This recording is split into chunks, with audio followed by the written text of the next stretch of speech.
प्रयास करने का मौका मिला कि मैं श्रील वन महाराज जी के बारे में कुछ अपने अनुभव बताने की कोशिश करूंगी।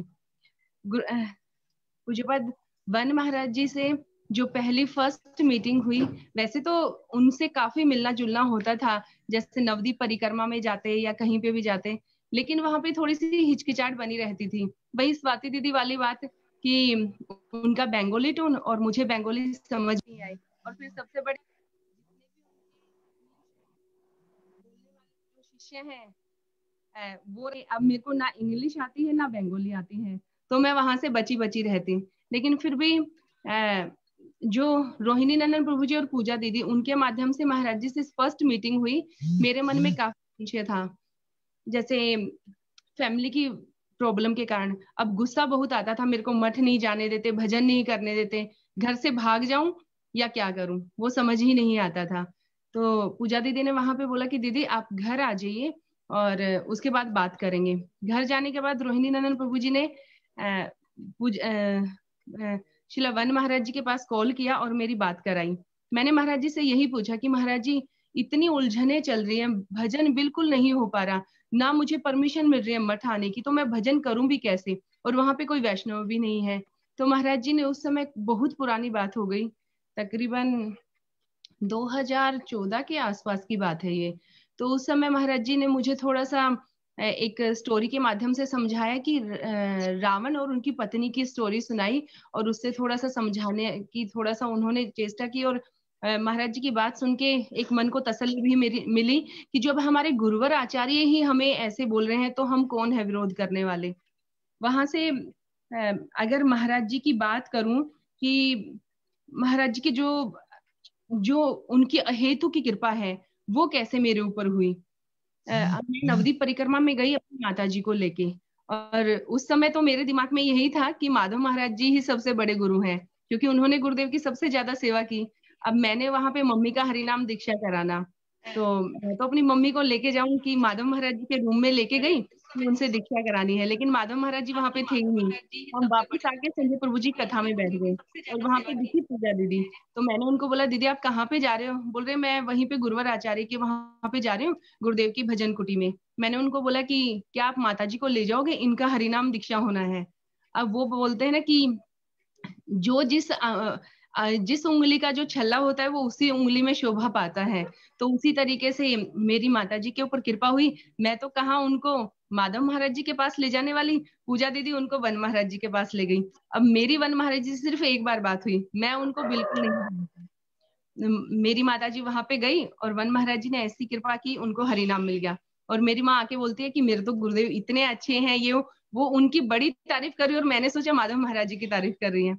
लेकिन वहां पे मेरी माता जी जब दोबारा मिलाने के लेके गई, तो वन महाराज जी का जो व्यवहार है वो ऐसा है कि पूछो ही मत। मतलब मिलनसार इतना है, इतनी हिचकिचाहट रहती कि गुरुदेव के जाने के बाद जितने भी हमारे महाराज जी हैं उनसे हम कैसे मिले, मन में जो भी बहुत सारे प्रश्न उठते थे कि भाई हम कैसे क्या करें, लेकिन उनका समाधान ही नहीं मिल पाता था, मन में ऐसी उत्कंठा रहती थी। लेकिन वहां पे महाराज जी से मिलने के बाद पता लगा कि महाराज जी कितने सरल स्वभाव के हैं कि हम उनसे, जैसे मैं अपने घर वालों से भी उतने अच्छे तरीके से बात नहीं कर पाती, मन में हिचकिचाहट रहती है, लेकिन उनके सामने एकदम इस तरह से खुल जाते हैं कि ये तो पता नहीं, वो ऐसा होता है कि अपने पिता के सामने भी वो बच्चा इतना अच्छे तरीके से कंफर्टेबल नहीं होता जितना महाराज जी के साथ कंफर्टेबल हो जाते हैं। तो महाराज जी की सबसे पहले मेरे को पता लगा कि महाराज जी नरेला में आ रहे हैं कथा करने के लिए, और मुझे पता लगता ही मैं तो नाचती घूमू कि मेरे घर के इतने पास महाराज जी आ रहे हैं कथा करने के लिए। मैं तो प्लानिंग करने लगी कैसे जाना है कैसे नहीं जाना। वहां पे महाराज जी के दर्शन हुए, महाराज जी से कथाएं मिली। ऐसे ही महाराज जी दूसरी बार नरेला आए, तो मेरे को थोड़ा सा ये मन को तसल्ली हुई कि हमारे आसपास भी हमारे वैष्णव आचार्य आके और हमारे ऊपर कृपा करेंगे। अब मैंने कोई प्रयास नहीं किया, बिना प्रयास के ही मेरे घर के इतना पास आके महाराज जी प्रचार कर रहे हैं, इतने सारे वैष्णव को हरिनाम दीक्षा दे रहे हैं, और मुझे उस चीज की भनक भी नहीं लग रही। लेकिन जैसे ही वैष्णव के माध्यम से पता लगा, मैं महाराज जी से मिलने गई, और महाराज जी ने तुरंत पहचाना और बोल रहे हैं कि ठीक है, भजन कैसा चल रहा है। महाराज जी की ऐसी कृपा हुई, कथा सुनने के बाद मैंने महाराज जी से बोलते हैं ना कि हिचकिचाते हुए नहीं, एकदम ऐसे बोला कि महाराज जी, क्या आप मेरे ऊपर कृपा करोगे, मेरे घर आ सकते हो? तो महाराज जी बोले ठीक है, 10 मिनट बैठ बताता हूँ। और 10 मिनट के बाद बोला कि हम सुबह ना 8 बजे आ जाएंगे। यहाँ पे मेरे मन में बेचैनी हो रही कि महाराज जी ने 8 बजे के लिए बोल दिया, लेकिन मैं तो 8 बजे नहीं बुला सकती। मेरे को ये था कि पति देवता जाएंगे 9 बजे ड्यूटी पे, और महाराज जी 11 बजे के आसपास आएंगे, तो कथा होगी और दोपहर का प्रसाद की हम थोड़ी सी तैयारी करेंगे। अब महाराज जी का आदेश शिरोधार्य है। महाराज जी 8 बजे आए। अब मैंने तो मन में वही बेचैनी कि अगर पति देवता सुबह उठ के इनका क्या रिएक्शन होगा पता ही नहीं। मैंने शाम को ही इनको बताया कि सुबह हमारे एक आचार्य आने वाले हैं, और उन्होंने मेरे को बोला है कि हमारे प्रसाद की तैयारी तुम्हें करनी है। तो प्रसाद के नाम से ये थोड़ा सा शांत हो गए कि कोई बात नहीं, आगे से उन्होंने ही बोला है ना प्रसाद के लिए, तो ठीक है। तो बोल रहे वो यहाँ पे आ क्यों रहे हैं, तूने स्पेशल बुलाया है क्या? तो मैंने बोला नहीं नहीं, जो हमारे यहाँ पे वो गौशाला है ना, वो वहां पे आए थे, तो मैंने सोचा इतना नजदीक आए हैं तो अगर मेरे से कुछ सेवा हो जाए। लेकिन उन्होंने अपने आप ही कॉल करके बोल दिया कि हमारे प्रसाद की व्यवस्था तुम्हें करनी है, तो अब करनी पड़ेगी ना। अगर आप महाराज जी से नहीं मिलना चाहते तो कोई बात नहीं, लेकिन आप ऐसा करना, या तो बोलना मत कुछ भी, सोते रहना, और या घर से पहले ही चले जाना। इतनी बात मैं सोचूं नहीं समझा सकती थी, मेरे को पता है कि इनका व्यवहार कैसा है, लेकिन फिर भी महाराज जी की ऐसी कृपा हुई कि ये सुबह ऊपर सो रहे हैं रूम में, और महाराज जी नीचे कीर्तन कर रहे हैं और कथाएं सुना रहे हैं। वहां पे महाराज जी की जो विशेष कृपा जो मुझे अनुभव हुई, महाराज जी ने मेरे को बोला कि मैं तुम्हारे घर में आया हूँ तो सबसे पहले तुम ही भजन गा के सुनाओगी। अब मुझे तो भजन का उतना नहीं है, अभी थोड़ा सा प्रयास कर रही हूँ सीखने का, लेकिन फिर भी महाराज जी की कृपा से मैंने गाया राधा भजने यदि मति नाही भेला। लेकिन वहां पे भी देखो हमारे गुरुवर आचार्यों की कितनी विशेष कृपा है। महाराज जी ने उसी भजन को लेके और उसी का अनुवाद समझाया। आज तक भजन तो गा रही थी, लेकिन उसका पता ही नहीं वो भजन है क्या। महाराज जी ने वहीं पे ऐसी अहेतु की कृपा की कि वो भजन का एक एक शब्द का मीनिंग इतने अच्छे तरीके से समझा रहे हैं। वहीं पे कृपा कही मेरी छोटी बहन के ऊपर। शिला तीर्थ महाराज जी की शिष्य है वो। अब उतना तो संग नहीं कर पाई महाराज जी का, लेकिन उसने बोला कि हे गुरुदेव, मेरे गुरुदेव तो मेरे को छोड़ के चले गए, लेकिन अब मेरा कौन सहारा है, मैं किसको गुरु बनाऊं, और मेरे गुरुदेव ने तो मेरे को नाम भी नहीं दिया। अब वो छोटी बहन की ऐसी साधारण सी बातें सुनी महाराज जी ने, इतने खुश हुए। उन्होंने बोला कि मैं तेरा गुरुदेव हूँ, कोई टेंशन मत ले, तेरा नाम है राशेश्वरी। तो ये हमारे वैष्णव की अहेतु की कृपा ही है। देखो वो उनके गुरु भाई हैं, और अपने गुरु भाइयों के जो बच्चे हैं उनको भी कैसे अपना रहे हैं, जो हमारे गुरुदेव करते थे। हमारे गुरुदेव बोलते थे, एक बार उमा दीदी ने बताया था कि गुरुदेव आप हमें कम प्यार करते हो, जो दूसरे मठ से आते हैं ना उनको ज्यादा प्रीति करते हो। तो गुरुदेव बोलते थे हाँ मैं तो उन्हीं से ज्यादा प्रीति करता हूँ। तो हमारे गुरुदेव की ही वही हमारे गुरुदेव की वही क्या बोलेंगे वो शब्द मुझे नहीं आता, कि हमारे गुरुदेव साक्षात वन महाराज जी में ऐसे ऐसे विराजमान हो गए कि वन महाराज जी हमें अपने गुरु दिखने लग गए। वहां पे महाराज जी यही दिखा रहे हैं कि जैसे हमारे गुरुदेव दूसरे के शिष्यों को भी अपना लेते थे, तो महाराज जी ने यहाँ पे शिला तीर्थ महाराज जी की शिष्य को अपनाया और उसका नामकरण संस्कार किया। वहीं पे जो दूसरे नंबर वाली सिस्टर है, उसका हरिनाम दीक्षा तो 2009 और 10 में ही हो गया, लेकिन शादी हुई और ऐसी ससुराल मिली कि वहां पे सब कुछ छूट गया।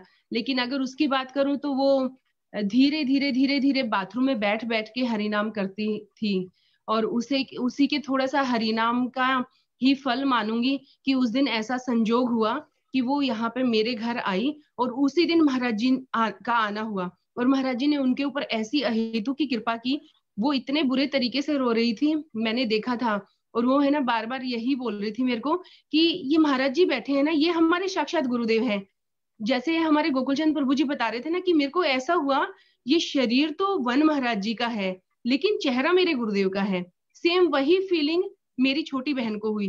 तो फेस तो मेरे गुरुदेव का है, लेकिन वैसे ये वन महाराज जी हैं। और वहां पे भी महाराज जी ने उनके ऊपर भी ऐसी कृपा की कि उनको दोबारा से हरि नाम और दीक्षा मंत्र समझाए अच्छे तरीके से, और उनको बोला कि अब टेंशन मत ले, मैं हूं तेरे साथ और तू भजन करना शुरू कर। और महाराज जी की ये कृपा अभी इतनी अच्छी बनी हुई है कि उसको 2 महीने हो गए, वो इतने अच्छे तरीके से भजन कर रही है। अब उसको बाथरूम में बैठ के भजन करने की जरूरत नहीं है। उसको ऐसा समय मिलने लग गया कि वो अपने रूम में ही बैठ के ऐसे, मतलब वो परमिशन तो नहीं मिली, लेकिन फिर भी महाराज जी की अहेतु की कृपा इतनी है कि उसको वो समय मिल गया कि बाथरूम में हरि नाम नहीं करना, उसको बाथरूम से एक रूम में लाने वाले शिला वन महाराज जी ही हैं।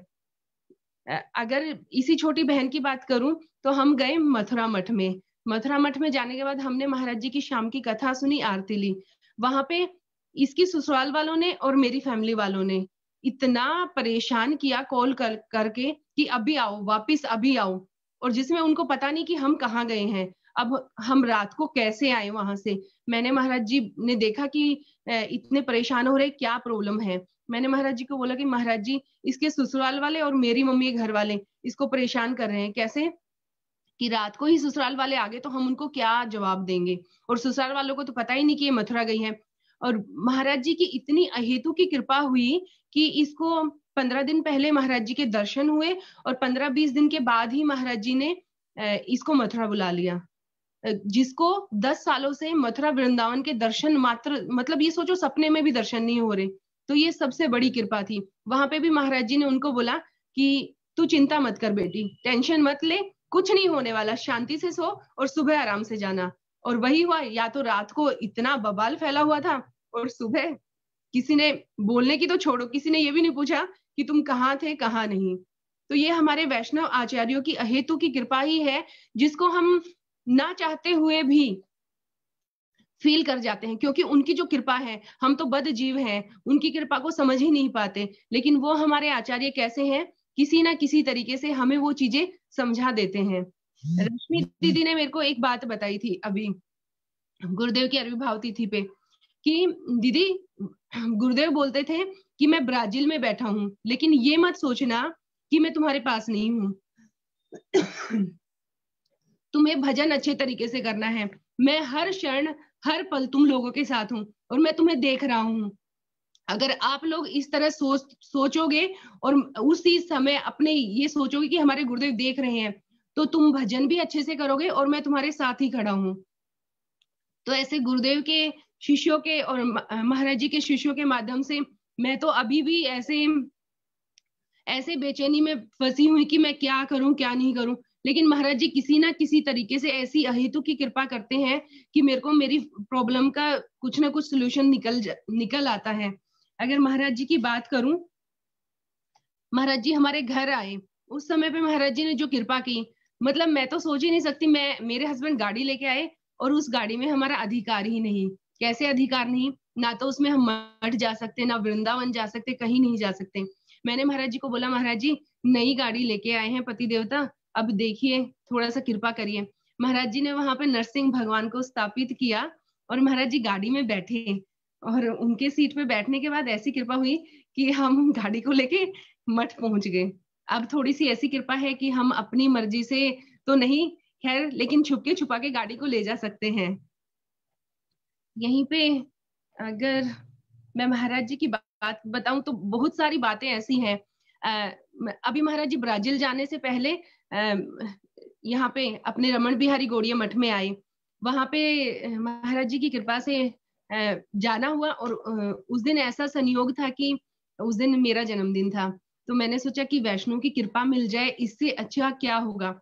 हम वहां पे चले गए, बच्चों ने कुछ ऐसे मैनेज किया था कि हम केक लेके आएंगे और महाराज जी अपने हाथ से केक काटेंगे।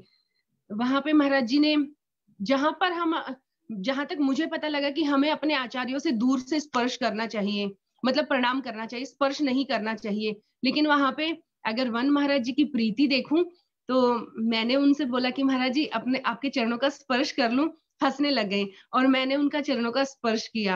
ये कितनी बड़ी कृपा है। और वहीं पे महाराज जी केक काट रहे थे, तो महाराज जी सबको बोल रहे कि आओ आओ केक काटो, और वहां पे महाराज जी के हाथों को स्पर्श करने का मौका मिला।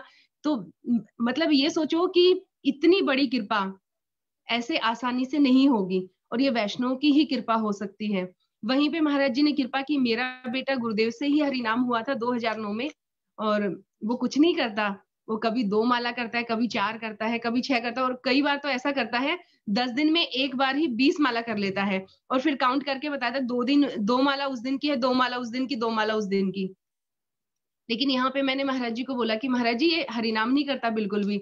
और महाराज जी की अगर कृपा देखूं, वो उसके सर पे बार बार हाथ रख रहे हैं, उसको सहला रहे हैं, और उसको अपनी गोद में, उसके सर को अपनी गोद में रख रहे हैं। वहां पे मैं देख रही कि देखो यहाँ पे है ना, बहुत सारे व्यक्ति हरिनाम कर रहे हैं, लेकिन हरिनाम से क्या हो रहा है कि उनकी सुकृतियां नहीं बन पा रही, क्योंकि हम 10 नाम अपराध छोड़ के हरिनाम नहीं करते, इसलिए सुकृतियां नहीं बन पा रही। कहीं ना कहीं कुछ कमी है।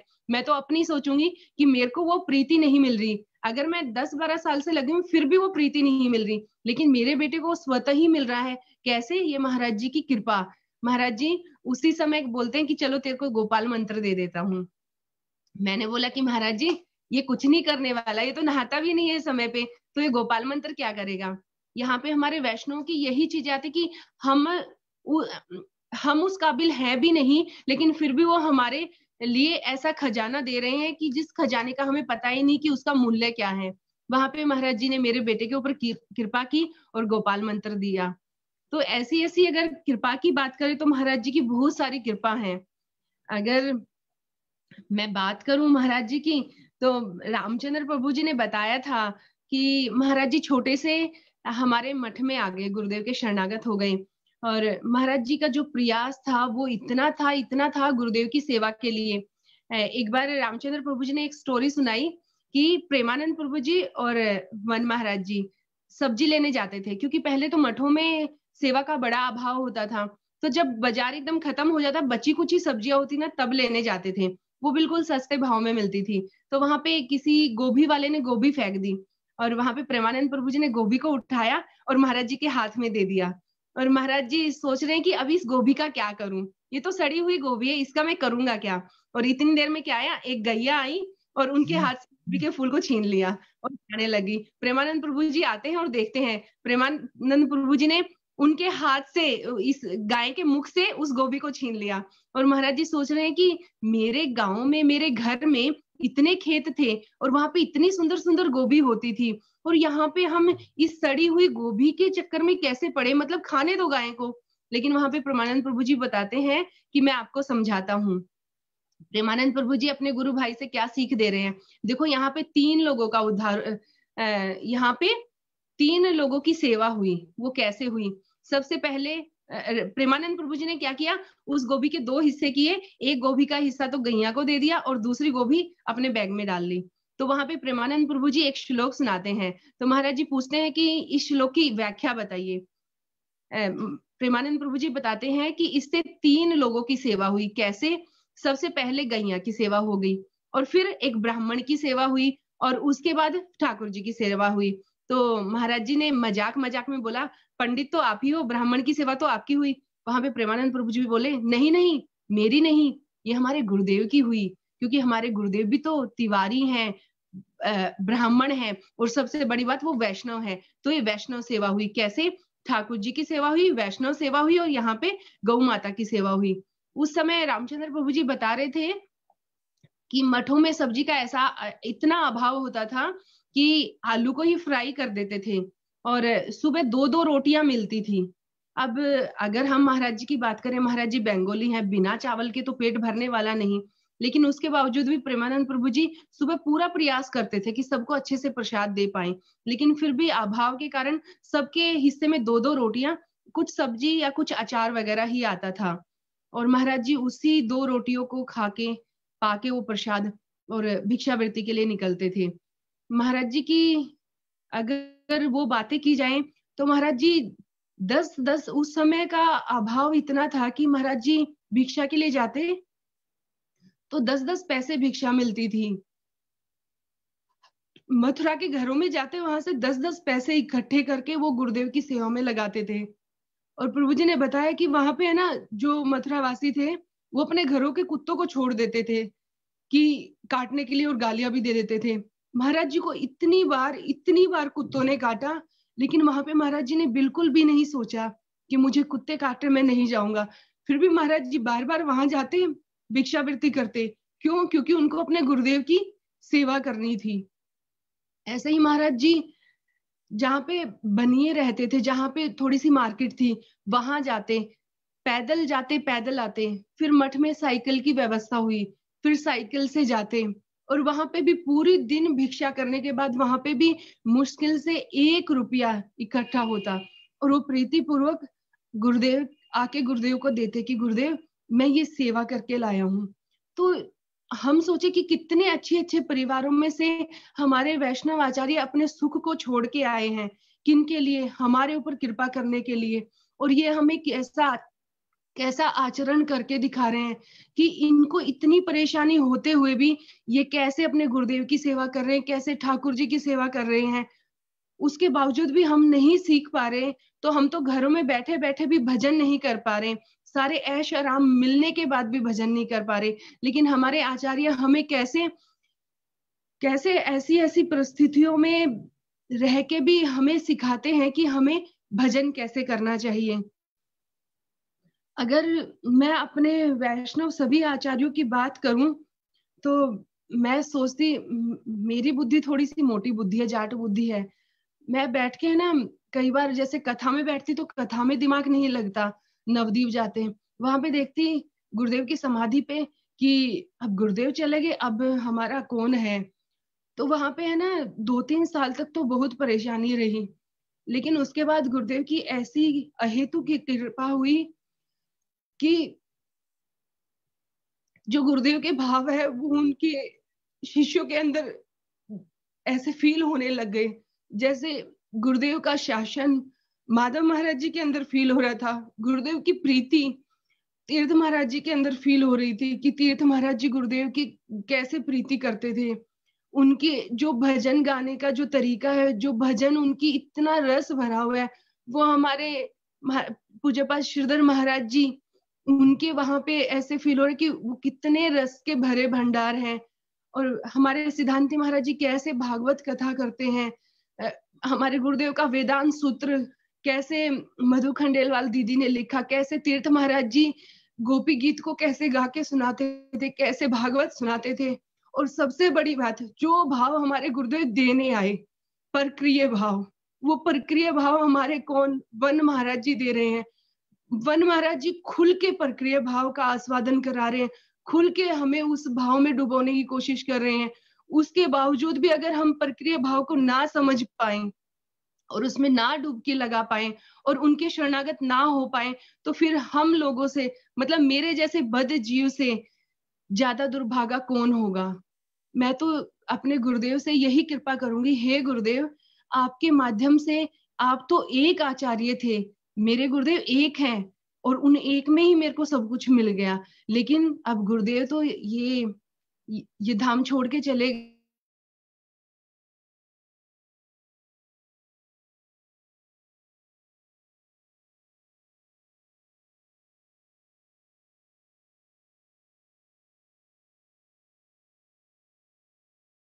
वैष्णव आचार्य में हमारे जितने भी शिक्षा गुरु हैं उनके अंदर साक्षात रूप से गुरुदेव बैठे हुए दिखाई दे रहे हैं कि ये तो मेरे गुरुदेव की वाणी है, ये तो मेरे गुरुदेव है, गुरुदेव हैं। और मैं तो ये बोलूंगी हे वैष्णव आचार्यों, हमारे जितने भी तत्काल में महाराज जी हैं सभी हमारे ऊपर अपनी ये अहेतु की कृपा बनाए रखे। और हमारे जो वन महाराज जी हैं वो इतने साधारण, इतने सरल कि उनसे ज्यादा साधारण तो मैं अपने किसी परिवार के मेंबर को भी नहीं समझ सकती कि जिनके साथ हमारा 24 घंटे का रहना है। महाराज जी वहीं से कहीं पे भी मिलते हैं, बोलते ठीक है गुरुदेव की तरह बेटी ठीक है, इस तरीके से। तो हमारे वैष्णव आचार्य हमारे साथ अपनी ऐसी प्रीति बनाए रखें और हमारे ऊपर कृपा बनाए रखें। मैं तो ऐसी अधम हूँ, ना तो मेरे को साधन करना आता है, ना मेरा अभिमान जाता है। और ये सच बात है, मैं आप लोगों के सामने वैसे नहीं बोलती, सच में ही अभिमान भरा पड़ा है। लेकिन हमारे वैष्णव आचार्य अपनी इतनी कृपा बनाए बैठे हैं, इतनी कृपा बना रखी है कि उनके बल पर कुछ कुछ हल्का फुल्का भी अगर आभास हो रहा है तो उनकी कृपा से हो रहा है। हे वैष्णव, हे मेरे वन महाराज जी, आप अपनी ऐसी कृपा करें हमारे ऊपर कि जो गुरुदेव जो भाव देने आए हैं, प्रक्रिया भाव, उसमें हमें लबालब डुबकी लगाएं। हमारी तो इतनी औकात नहीं है कि हम डुबकी लगाएं, लेकिन आप जबरदस्ती हमें डुबकी लगवा सकते हो। वो भी कैसे? एक बच्चा होता है बहुत हठी, बहुत हठी। अब वो ना तो बात मानता है, ना वो उसके अंदर कोई ज्ञान है, ना उसके अंदर कोई संस्कार है, लेकिन वो हठ जरूर करता है। तो हे शिला वन महाराज जी, मैं तो उन हठी बच्चों में से हूँ। ना तो मेरे को साधन करना आता है, ना मेरे को वैष्णव की सेवा करनी आती है, और ना मैं किसी की बात मानती। हठी हूँ, लेकिन शिला वन महाराज जी मेरे ऊपर अपनी अहेतु की ऐसी कृपा करें कि जो गुरुदेव देने आए हैं प्रक्रिया भाव, उसका आस्वादन कराए, उसमें डुबकी लगाएं और चुटिया पकड़ के गोलोक धाम तक लेके जाएं। शिला वन महाराज जी की जय। वांछा कल्पतरुभ्यश्च कृपा सिंधु एव च पतितनां पावनेभ्यो वैष्णवेभ्यो नमो नमः। हरे कृष्णा प्रभु जी, दंडवत प्रणाम। कोई त्रुटि हो तो सभी वैष्णव मुझे माफ करिए। हरे कृष्णा, दंडवत प्रणाम दीदी। नहीं, बहुत सुंदर रूप से आपने वर्णन किया, बहुत सारी बातें बतलाई, और जो आपने हृदय के भावों को रखा उसके लिए आपको बहुत बहुत धन्यवाद दीदी। आप जुड़े हम लोगों के ऊपर कृपा की, इसके लिए भी हृदय से धन्यवाद। और आपसे प्रार्थना करते हैं कि आप हम लोग के ऊपर कृपा करते रहें, जिससे हम लोग भी जीवन में कुछ वैष्णव की सेवा कर पाए। कृपा तो गुरु। Now Hare Krishna. Now we request to you Anand Pradayini Didi, she is here. Hare Krishna. Hare Krishna. Anand Pradayini Didi, Dandavat Pranam. Dandavad. Yes, Didi. Thank you so much. You share about Srila Gurudev. You know, you are very near and dear to Srila Gurudev, na? And you are serving, I think, you are serving to Srila Gurudev on which year? I think 2009. No, I took Harinam in 2011. Just a few months Very after. good. Okay, Didi, you continue. Okay, thank you. Umagyanatimirandasya gyananjana shalakaya chakshurunmilitam yama tasmai shri gurave namaha vandeham bhakti chakaram gauranganija priyashtitam Shrimate Bhaktivedanta Swami Vanam Namastubhyam Shri Radha Kanishtitam Rasayana Kathamritam Sankirtanam Anandadham Gosvaminam Vanam Namaha Namayo Vishnu Padaya Radhikaya Priyatmane Shri Shrimad Bhaktivedanta Narayan Goswami Iti Namine Vanchakalpatarubhyascha Kripasindubhya Evacha Patitanam Pavanebhyo Vaishnavibhyo Namo Namaha. First of all, I pay my humble obeisances to my Srila Gurudev, Om Vishnupata Shtotrashachi Shrimad Bhaktivedanta Srila Avana Goswami Maharaj, and to my dear Param Gurudevas Nitya Lila Pravishnu Shnupata Shtotrashachi Shrimad Bhaktivedanta Srila Vamana Goswami Maharaj and Nitya Lila Pravishnu Shnupata Shtotrashachi Shrimad Bhaktivedanta Srila Narayan Goswami Maharaj. And also I pay my unlimited obeisances to all my Rupanuga Guru Varga, to all senior devotees, to all Vaishnavas, Vaishnavis, and to all devotees in India of Bharat Bhumi, Bharat Mata, how Gurudev is always explaining. And thank you so much for inviting me. And I'm sorry that I cannot speak Hindi and my English is very bad also. But anyhow, thank you so much for inviting me to anyhow engage in glorifying of Shiva Gurudev. And I have no any qualification. I just can, like a parrot, to repeat something what I heard and maybe something what I feel. So I'm sorry for any mistakes if I will say something like wrong or not good pronunciation. Sorry. Yeah, and I also want to tell that thank you so much to all Indian devotees, because always I'm feeling myself like I'm in children garden, like I feel that I took birth in Western culture, so I'm very unfortunate. Like I don't know Vedic culture from my childhood. Even now, like I'm not follow as as is the best, of course, like I want, but I don't know, this samskaras and that Maya everywhere. So it's a very inauspicious place to practice bhakti, but still Gurudeva is so merciful and causeless. By his causeless mercy, he came here, and for us it's so easy, like even no need to go. Of course, it's very special to go to India, but Vaishnavas, they are so merciful that they come in themselves here and spending their precious time to do all these visas, documents, and it's really hard. Like Gurudeva is always telling that some people, some devotees, they're thinking, oh, travel is so nice, like you're always in a plane, looking other countries, but if someone really was trying to travel as Gurudeva, actually for human beings, it's not possible. So that's why like Gurudeva's body and all Vaishnavas who are doing like same prachar, like all over the world, always without any rest, it's like it's not possible for human beings. So Srila Gurudeva, surely he has transcendental body. It's like no any doubts. And Gurudeva telling that actually it's like a hell, like any flight by plane, it's really hard for the body to tolerate this. And Gurudeva, he's doing many times a year, I don't know how many, like maybe hundreds, like these flights every year.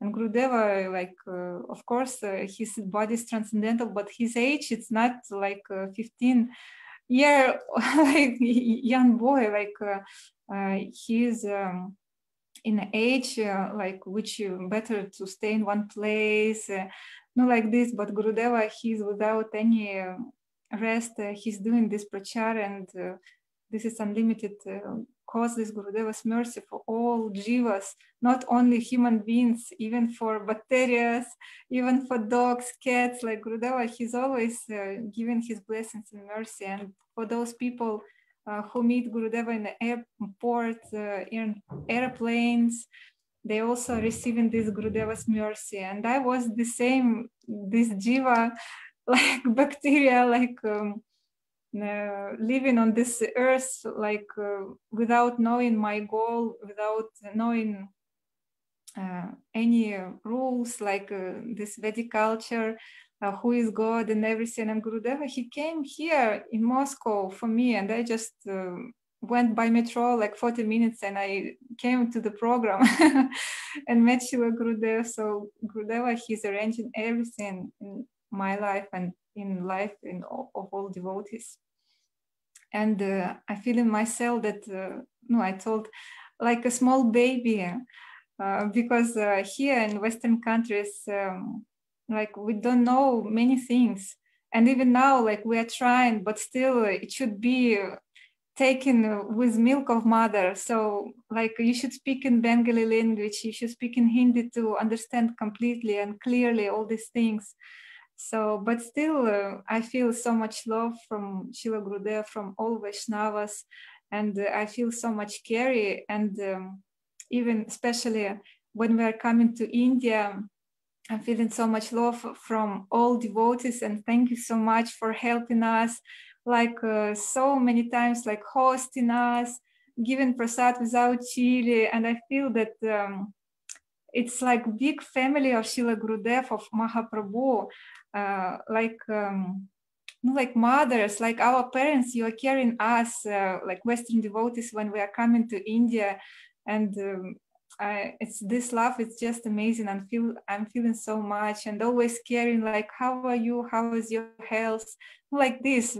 Even we are from different culture, but this family mood is like so much precious. And I'm very grateful and thankful to all devotees who are caring us so much. Thank you so much. And I already told that I'm feeling myself so much unfortunate because I don't know Hindi, and I would like so much to understand what you're speaking in this Zoom meetings arranged by Shyam Prabhuji. Like, and we can see that Gurudeva's mercy is really unlimited. And all these days, almost more than 2 weeks, I'm so happy that since 1st of January, like devotees started to glorify Srila Gurudeva, and now it's continuously like a flow bhakti without stopping. It's going on, and I feel that Gurudeva's glory is unlimited, and I want to listen and drink it like a nectar, like more and more. So maybe it will be translating these classes, these meetings in Hindi, or maybe someday I will understand Hindi and I will listen like later. I hope so. Yeah, and I'm feeling myself so much unfortunate to taking birth in these Western countries, but still also I feel myself very, very fortunate that actually I heard that Lord Nityananda and Mahaprabhu, they given the highest mercy to most fallen.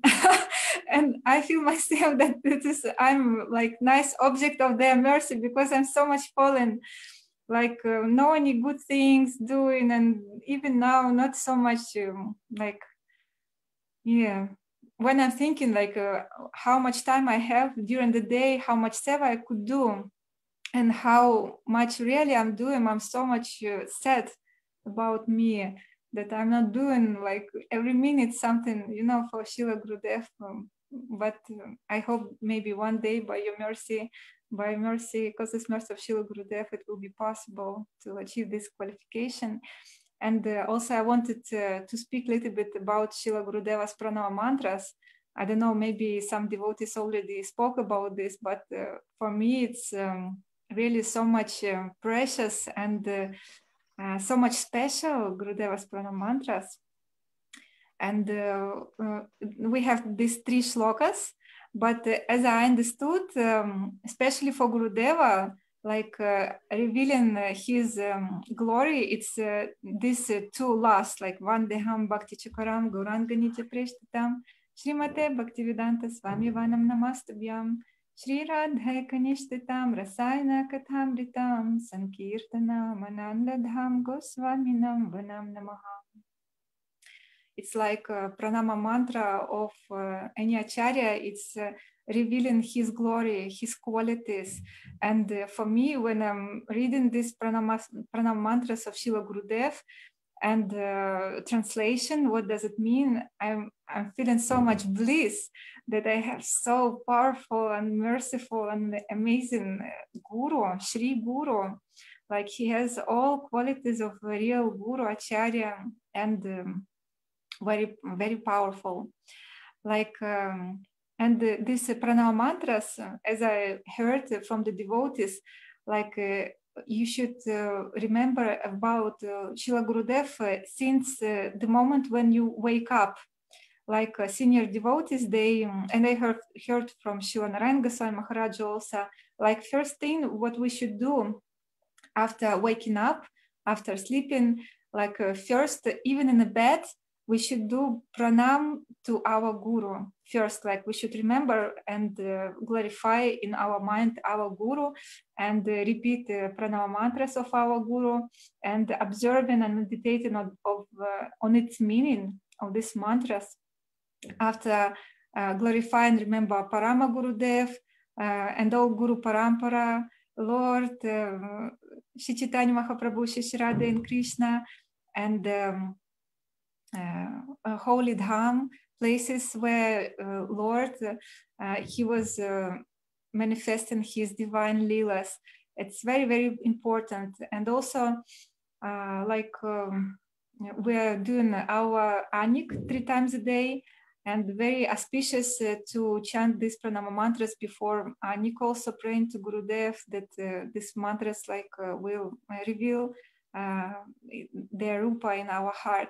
And also we should chant these pranama mantras before offering bhoga, to offering prasadam to Lord, bhog to Lord, and also before sleeping, like all day, to achieve in Gurudev's glory and his mercy. And like Vandeham Bhakti Chakaram, we know that Srila Param Gurudev, Srila Narayan Goswami Maharaj, he gave this title to our Srila Gurudev while he was brahmacharya. And this like Bhakti Chakor. And now devotees, they made this special design on Gurudeva's Facebook pages, this Bhakti Chakor. So we can always remember about this Gurudeva's special quality. And Gurudeva himself, he was explaining a little bit about this, but I'm sure that the meaning is more and more deep, like it should be revealed during our bhajana in our hearts. And Gurudeva, he was explaining that this bird, Chakora, it's very special bird, which eat only moonlight, yeah, like rays of moon. And it's very special. And what is mean Bhakti Chakor? Like Srila Gurudev, he's like this special, like divine bird who is always taking this like cooling moonlight rays inside, like of bhakti, of pure bhakti. And we know that bhakti is Shuddha Bhakti can be in different rasas, but speciality of Srila Gurudev, like he's like this special bird Chakora, he's taking this bhakti, like bhakti ras, and especially this mood, like in this mood Radha Dasya.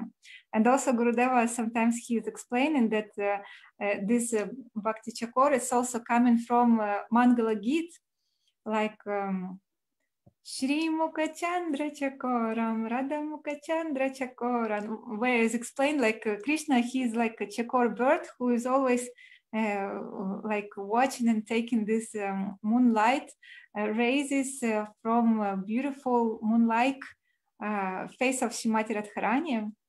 And Srila Gurudev, he is also like, he's always relishing this divine mercy, divine beauty of face Shrimati Radharani. Like I understood like this. And Vandeham Bhakti Chakram. So I'm paying my obeisances to this special Bhakti Chakor, Srila Gurudev. And Gauranga Nija Preshtitam, he's very dear and near and very close to Shri Chaitanya Mahaprabhu. He is an eternal associate. And we can feel it even when we hear how Gurudeva, he is glorifying Shri Chaitanya Mahaprabhu. He is always with tears and so much love to Shri Chaitanya Mahaprabhu. And we know that Gurudeva, he has his own Thakurji, which is now in Brazil Temple, Rio de Janeiro.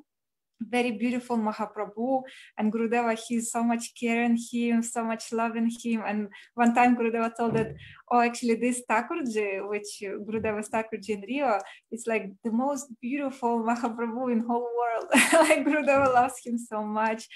Yes, and it's really very, very beautiful. And you can feel, like everyone can feel how much love Gurudeva has to Shri Chaitanya Mahaprabhu, how much nishtha.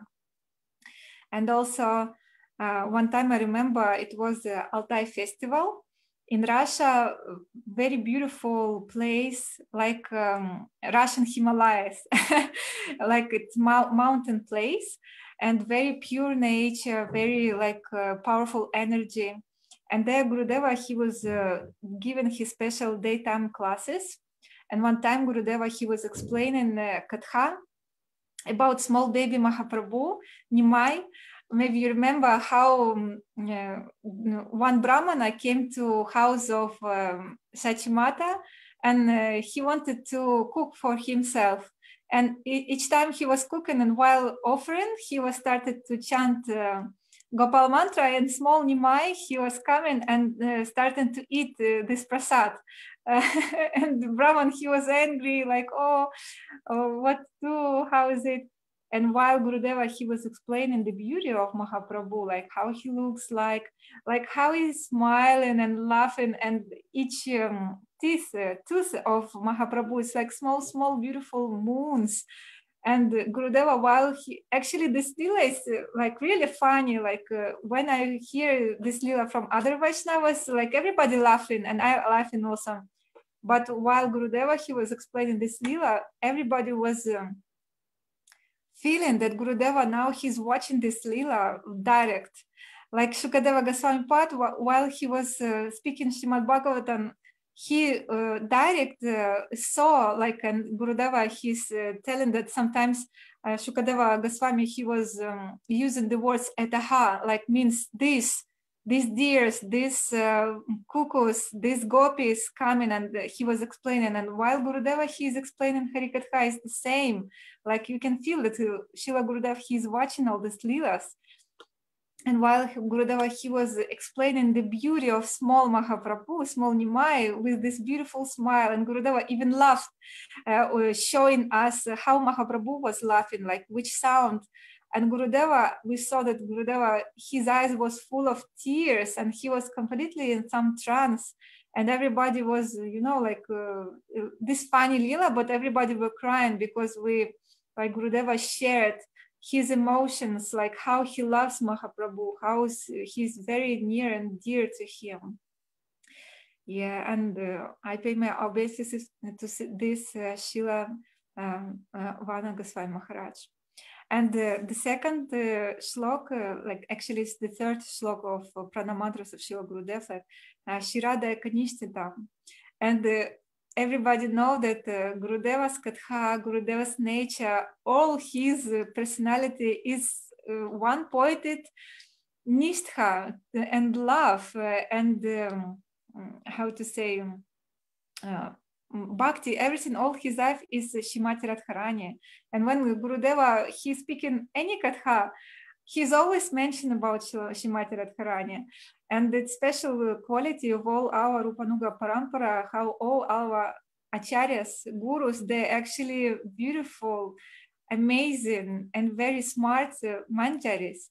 And I heard from clarification from Savita Didi, and she was so nicely explaining about Gurudev, how it's not a secret to everybody, especially for those who were staying in Gurudeva in Mathura with Srila Narayana Goswami Maharaj, and everybody saw that even by his causeless mercy, Gurudeva sometimes he is revealing this, and some how he walks, how he moves. Actually, it's like divine movements, and those devotees who are elevated, high class, they can see that this is direct Manjari, Manjari of Shrimati Radharani. And Gurudeva's all his nature, all his Rasayana Katha, it's about this, about glory of Shrimati Radharani, like the same mood of Srila Rupa Goswami Pad, same mood of Srila Vishwanath Chakravarti Thakur, Srila Narayana Goswami Maharaj. And when I'm speaking this, of course, I cannot understand all this, what I'm speaking now, but I pray to Gurudev someday, by his causeless mercy, to understand this. And anyhow, small drops like of these moods coming to us, and these small drops like pulling us in such a nectar, like so much amazing, blissful moods, like it's coming from Gurudeva's heart. And Rasayana Kathamritam, like Gurudeva's Harikatha, it's full of ras. It's not ordinary Harikatha, because we know that even some Vaishnavas in our line, sometimes like Srila Bhaktisiddhanta Saraswati Thakur, and some of his disciples, they were speaking Harikatha, and they had all these moods, surely, because they have the eternal associates of Shrimati Radharani. But for some reason, sometimes this Katha was hidden. And now, because it's mercy of Srila Narayana Goswami Maharaj and Gurudeva, he's following this same line, same mood. He's distributing this Harikatha to all jivas, all fallen jivas like I am. And Gurudeva sometimes he tells even that I know that you don't understand, but just listen. And this Katha, it's like a perfect medicine, like given so much bliss and this real food for the soul, our souls. And even if we don't understand now, by causeless mercy of Gurudev, someday it will reveal in our hearts. And Gurudeva's Harikatha is full of Vraja ras, and it's very, very special and precious, special, and it's very rare to get, actually. But Gurudeva freely distributing this, and he's asking all his disciples, all his followers, all devotees to distribute this, not for like you know, like it's for benefit of all living beings. It's the special special value of our line of Sri Chaitanya Mahaprabhu.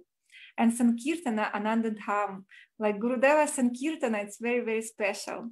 And you can see that in Western countries, like Gurudeva, he's singing more. But Sankirtana, it's not only singing. Sankirtana, it's also like speaking Harikatha, like Kirtan, yeah, Kirtan. And Sankirtan, it's when all devotees, they like gather together and glorify Lord's names by under the guidance of very high class Vaishnava, Uttam Vaishnava and Gurudeva. When he started to this to do this Sankirtan, it's really like so much giving so much happiness, so much bliss, and so much nourishing souls. And even non-devotees listening this, everybody very happy. And in India, I don't know why, but now it's very rare to hear Gurudev Sankirtan. Like usually some brahmacharis they're singing, but you can see that in Western countries, most of all Gurudeva he's singing, he's dancing, he's teaching us how to do this Sankirtan and given this Shakti, this power from spiritual world. And also this Sankirtan, it leads to Anandadham. Like a few days ago, Gurudeva, he was speaking about this, how devotees, pure devotees of Lord, they lead in very carefully and with so much care and love all fallen jivas from this material world to Anandadham, and showing us that this world, material world, is actually, it's not our home. We are not from this place. We are from Anandadham, place of full of Ananda, bliss. So Srila Gurudeva, he's so powerful, and he's leading us to that world full of happiness and divine love of Shri Radha and Krishna and Shri Chaitanya Mahaprabhu. And Gosvaminam Vanam Namaha, like I'm praying my obeisances to this Srila Vana Goswami Maharaj. And Goswami, actually, it's the title of that personality who, how to say in English, like he's a master of all his feelings, like he's Goswami, Swami of his feelings, yes, like in English, I forgot, sorry. And also it, I think it's like a hint, not I think it's also telling us that he's Goswami, he's like Rupa Goswami, he's like Sanatana Goswami, all these powerful divine acharyas, divine personalities, like the same line, same nature, same qualities. And also like, I don't know, should I finish here? I have few minutes. I don't know, Shyam Prabhu, he's here or not? No, you have no minutes. Actually, you've taken 5 minutes extra, but you can take 2-3 minutes, no issue. Oh, okay. Like very, in the end, I just wanted to tell that Srila Gurudeva, he's so powerful. Okay.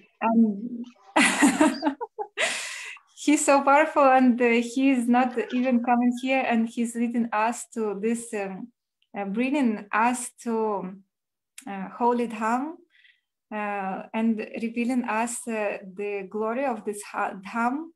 And thank you so much.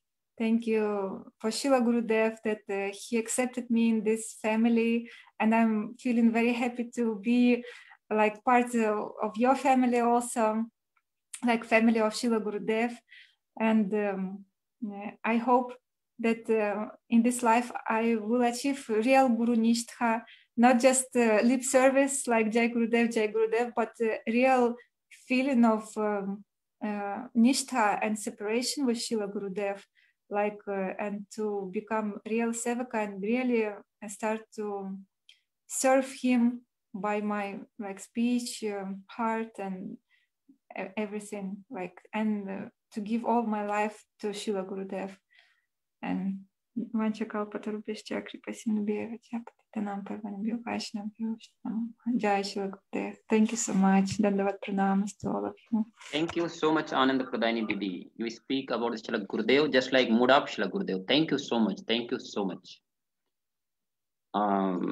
बहुत सुंदर रूप से आनंद प्रदायनी दीदी ने एक बात बताई कि हम लोग क्या सोचते हैं कि गुरुदेव इधर उधर ट्रेवलिंग कर रहे हैं तो हमको लगता है कि हम भी अगर ऐसे करें तो ये एंजॉय की तरह होगा, लेकिन गुरुदेव इतना ट्रेवलिंग करते हैं, अगर उनके साथ हम लोग ट्रेवलिंग करने के लिए जाते हैं तो थक जाते हैं। जैसे अगर कोई एक फ्लाइट करता है तो उसे थकान आ जाती है, कितनी 2 घंटे 3 घंटे की, और वो रेस्ट चाहता है। लेकिन गुरुदेव कंटिन्यू ट्रेवलिंग करते हैं, उसके बावजूद भी थकते नहीं है। क्यों? क्योंकि उनकी बॉडी जो है वो चिन्मय है। इस तरह से बहुत सारी यादें बतलाई आनंद प्रदायनी दीदी ने बड़े सुंदर रूप से। तो बहुत बहुत धन्यवाद। अभी स्वाति दीदी आप यहाँ पे मुझे लगता है स्वाति दीदी आप। हरे कृष्णा प्रभु जी, 1 मिनट प्रभु जी। दीदी की कथा खैर मेरे को समझ नहीं आई, ये मेरी बस कमी समझो, इंग्लिश नहीं आती। लेकिन महाराज जी की एक कृपा बताऊं, जैसे दीदी ने थोड़ा कुछ बताया कि गुरुदेव कैसे डांस करते हैं, कैसे भजन गाते हैं, कैसे, तो सबसे प्यारा जो उनका भजन है वो राधा नाचे गोपी नाचे नाचे सखी वृंद, तो मेरे को वही थोड़ा सा हो रहा था। और जैसे प्रभु जी मैंने खुद अनुभव किया है ये चीज कि महाराज जी एक बात बोलते हैं कि जाहे विधि राखे राम ताहे विधि रहिए, सीताराम सीताराम सीताराम कहिए।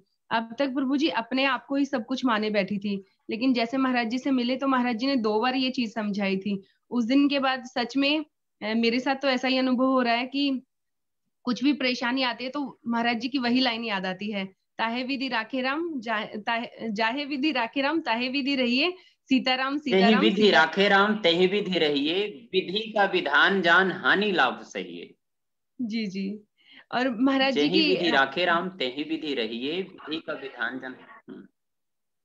और महाराज जी की अभी की एक छोटी सी बात मेरे को याद आ रही है, वो बात थोड़ा सा समय प्रभु जी 1 मिनट का बिल्कुल।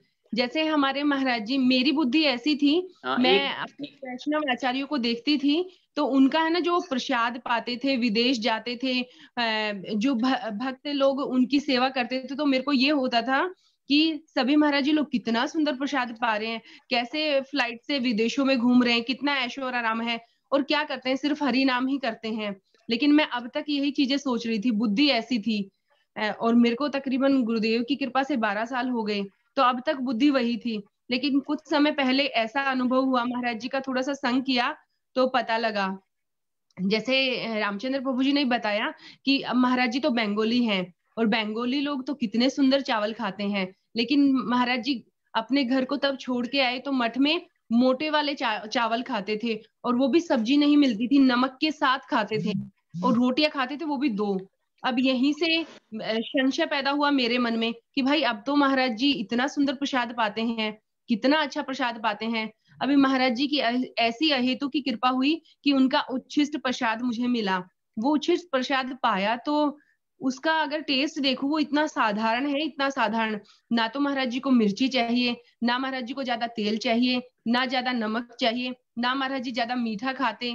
महाराज जी मतलब मेरे को ये समझ आया कि महाराज जी कुछ ऐसा खाते नहीं, वो उनको अगर उबाला हुआ हम कुछ भी देंगे वो वही खा लेते हैं, इतने साधारण है महाराज जी। तब हमारे घर आए तो हमने उनके लिए कहीं मिठाई, कहीं खीर, सब चीजों की व्यवस्था की, लेकिन उन्होंने पता है क्या किया, सिर्फ 1 चपाती, थोड़े से चावल, थोड़ी सी दाल और थोड़ी सी साग, बस ये खाया और सारा एक तरफ रखा रह गया। तो वहां तक तो मेरी बुद्धि यही चलती थी कि महाराज जी कितने ऐशाराम है और भजन हरिनाम ही तो करना है। लेकिन यहाँ पे पता लगा कि वो हरिनाम नहीं है, वो इन्होंने जितना प्रयास किया, कितना प्रयास किया, इन्होंने भजन करके दिखाया कि हमें भी भजन ऐसे ही करना पड़ेगा। लेकिन अब मेरी तो बुद्धि वही। लेकिन सबसे जो बड़ी बात है, मैंने मथुरा मठ में अभी मैं गई थी तब देखा, महाराज जी अपने आप इतना साधारण खा रहे हैं, उसमें से उनको मतलब किसी चीज में रुचि है ही नहीं कि उनको ऐसा अच्छा चाहिए। जैसे प्रभु जी बता रहे थे कि महाराज जी देश विदेशों में घूम रहे हैं और उनका शरीर तो चिन्मय शरीर है, वो मेरे को तो ऐसे ही दिख रहा था वो घूम रहे हैं, लेकिन नहीं, वो प्रचार कर रहे हैं। किस तरह का प्रचार? वो गुरुदेव की सेवा कर रहे हैं। वो भी सेवा कैसी?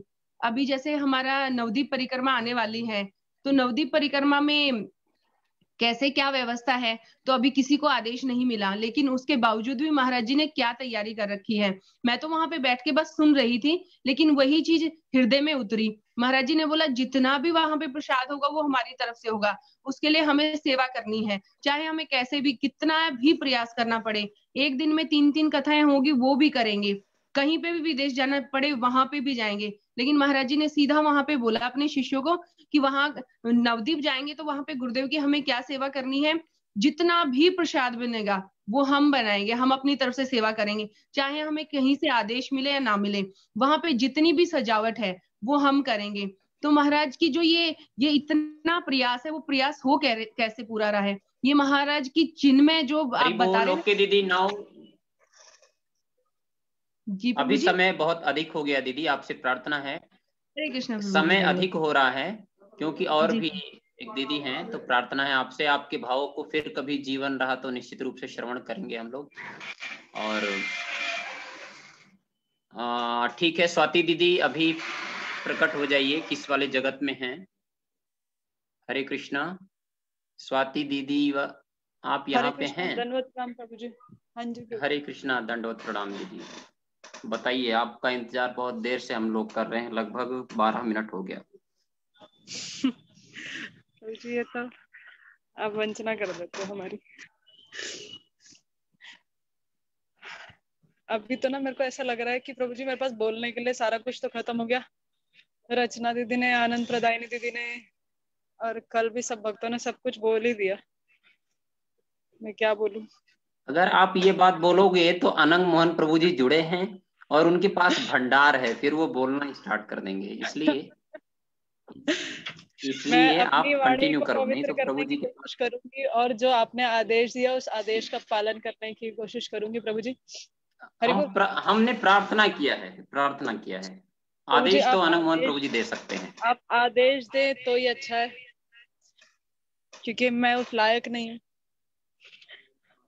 ओम अज्ञानतिमिरन्धस्य ज्ञानांजन दीदी आप शलाकया। प्रभु जी बोलो। हाँ दीदी, यस यस प्लीज। ओम अज्ञानतिमिरन्धस्य ज्ञानांजन शलाकया चक्षुरुन्मिलितं येन तस्मै श्री गुरुवे नमः। नमः राधिकाय प्रियात्मने श्री श्रीमद् भक्तिवेदांत श्रील नारायण गोस्वामी इति नामिने श्री कृष्ण लीला कथने सुदक्षम औदार्य माधुर्य गुणैश्च युक्तम वरं वरण्यं पुरुषं महन्तं नारायणं तं शिरसा नमामि।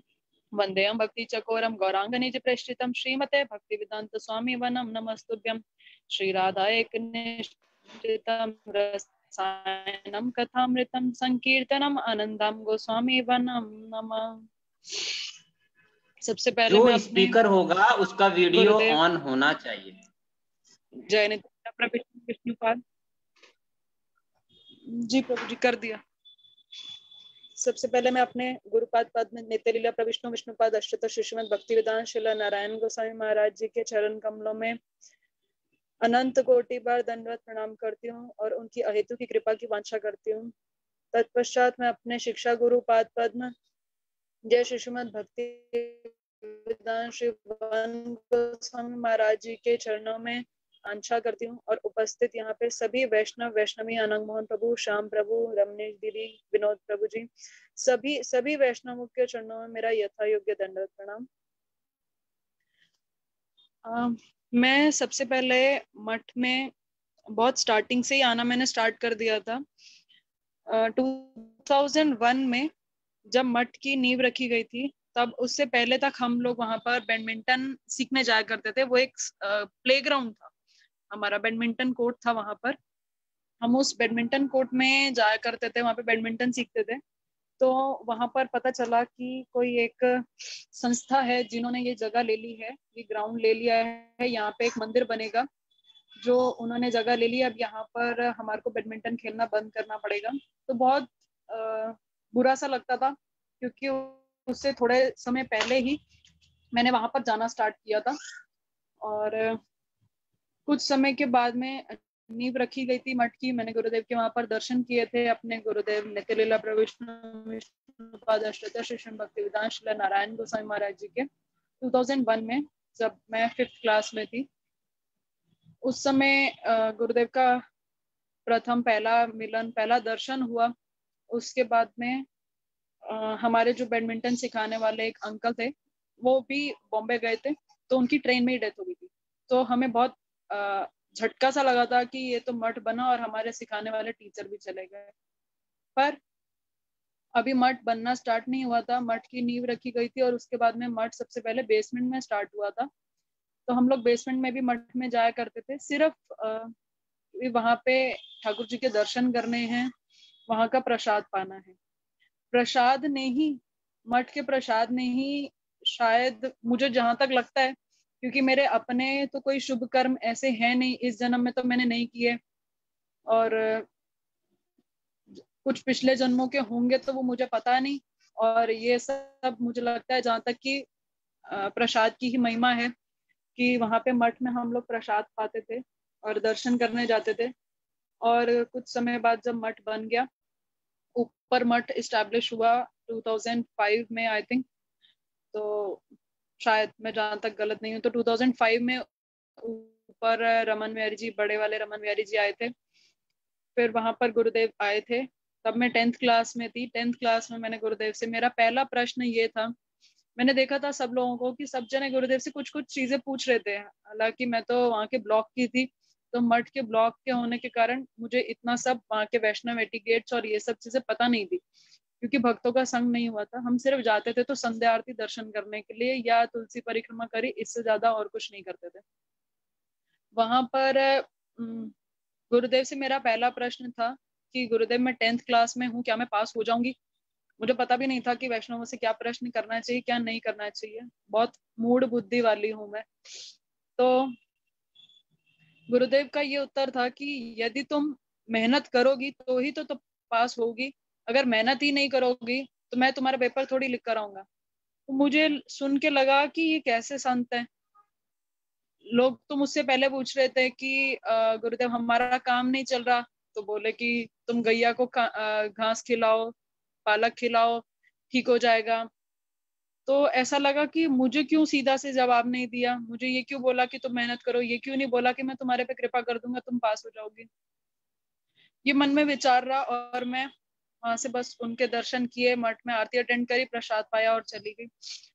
और उसके बाद में भी संध्या आरती में आते रहे। संध्या आरती में भी आते यूं रहे कि मेरी बहन आती थी, मतलब मठ में जाती थी संध्या आरती में। हमारे घर में परमिशन नहीं थी हमें जाने की, क्योंकि वहां पे सब ब्रह्मचारी होते थे। तो हमारे घर वालों को ऐसा लगता था कि हम लोग ब्रह्मचारी हैं, वहां पे हम लोग लड़कियां हैं, हम लोग जाएं तो ठीक नहीं है घर से, क्योंकि कोई जाता नहीं था। हम दोनों बहनें जाती थी।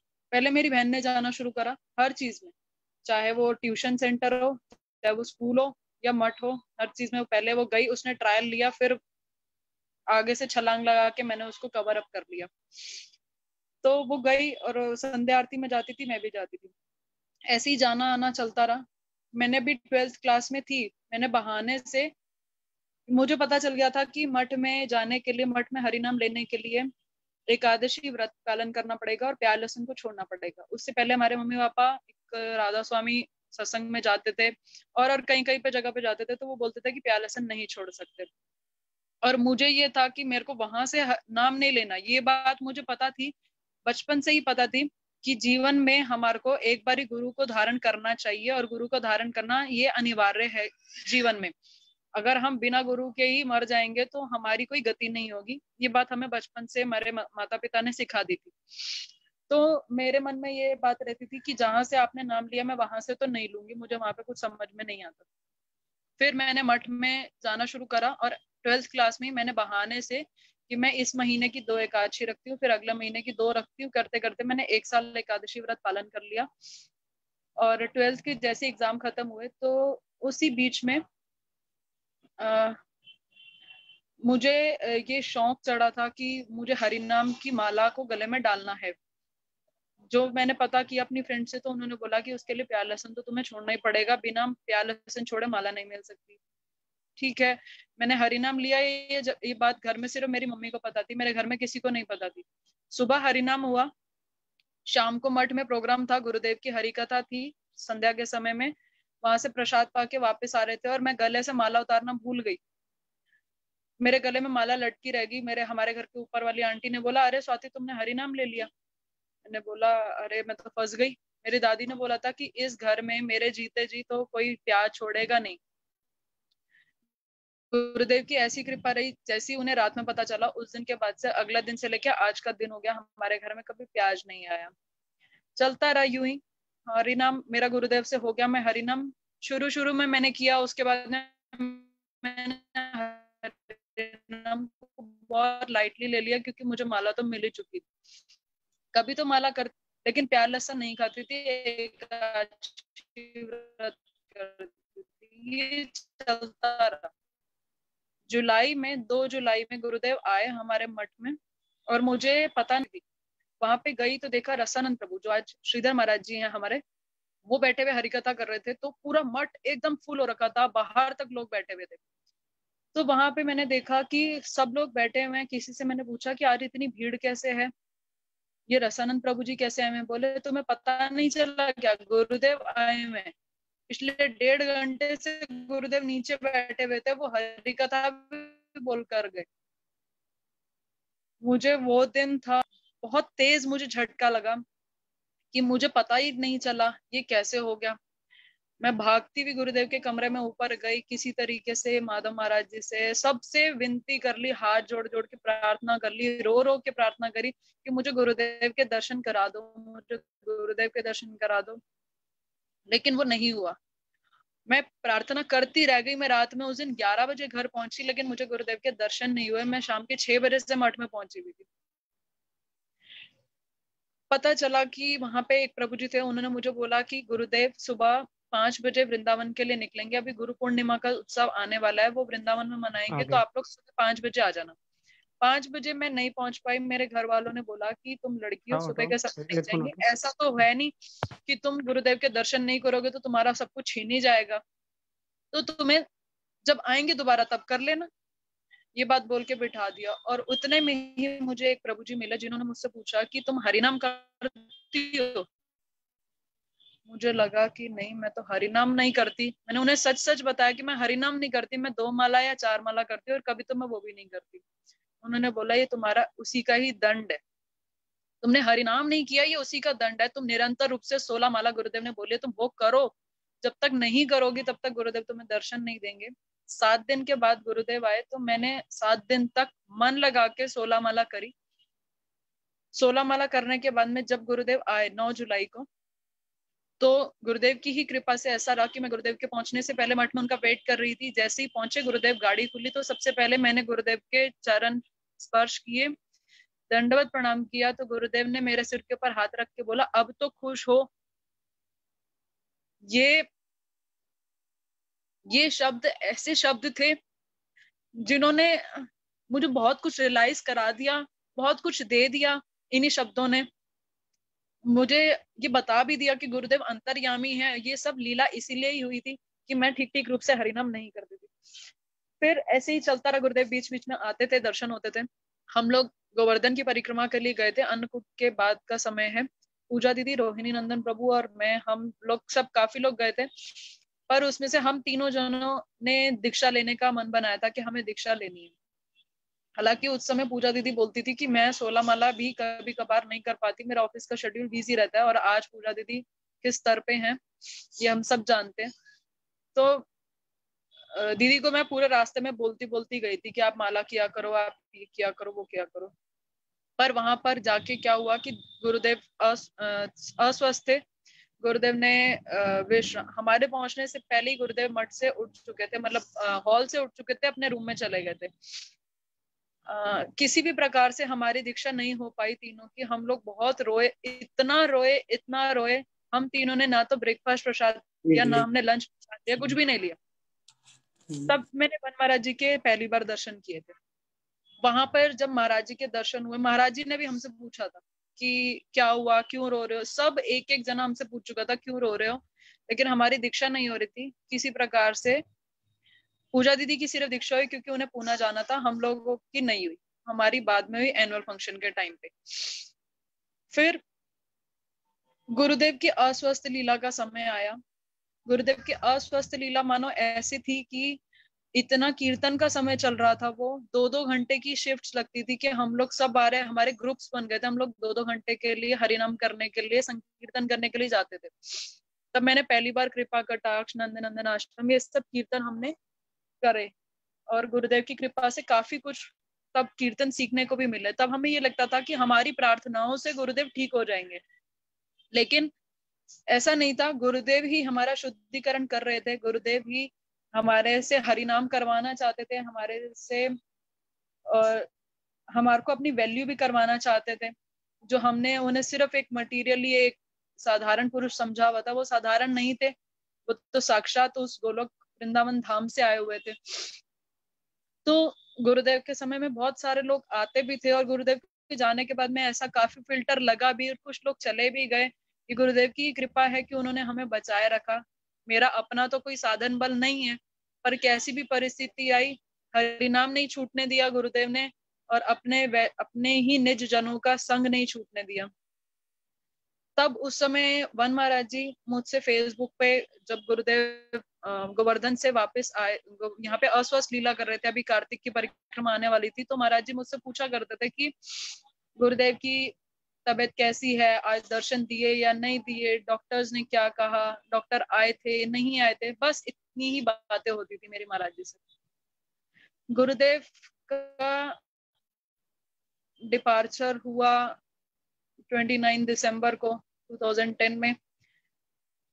अर्ली मॉर्निंग में ही सुबह 4 बजे फोन आ गया, हमें पता चल गया। तो ऐसा लगा कि सब कुछ चला गया और इतने अपने आप को मैं ऐसा समझ रही थी कि मैं उस समय कितनी बुरी मेरी अवस्था थी उस समय कि मैं गुरुदेव के आखिरी दर्शन करने भी पहुंच नहीं पाई, क्योंकि मैं घर से तब उस समय छोटी थी। मेरी बहन ने हरिनाम ले रखा था, पर बहुत ज्यादा